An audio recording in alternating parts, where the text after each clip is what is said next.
Hi అండి అందరికీ. దోసకాయ ఎండు చేప కర్రీ అంటే ఎంతమందికి ఇష్టం నాకు కామెంట్ చేయండి.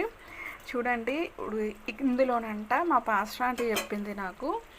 దీంట్లో మనము దాని తల ఉంటుంది కదా, ఎండు చేప తల, దాన్ని వేస్తే ఆ స్మెల్కి టేస్ట్ అనేది ఇంకా బాగుంటుందంట.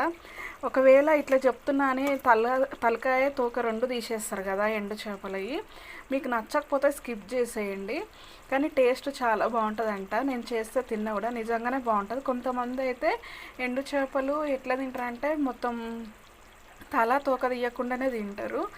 కానీ అట్లా తల ఇందులో వేసి ఉంచితే ఒకటి రెండు అట్లా టేస్ట్, అంటే ఎండు చేపలతో పాటు మనము దాన్ని క్లీన్ చేసి మంచిగా వేడి నీళ్ళలో నానబెట్టి వేస్తాం కదా, అప్పుడు ఈ తల తోక తీసేయకుండా ఒక రెండు తలలు వేస్తే కూడా టేస్ట్ చాలా బాగుంటుందంట. మీకు ఎంతమందికి ఇష్టం ఈ కర్రీ కామెంట్ చేయండి. ఈరోజైతే మా ఇంట్లో దోసకాయ ఎండు చేప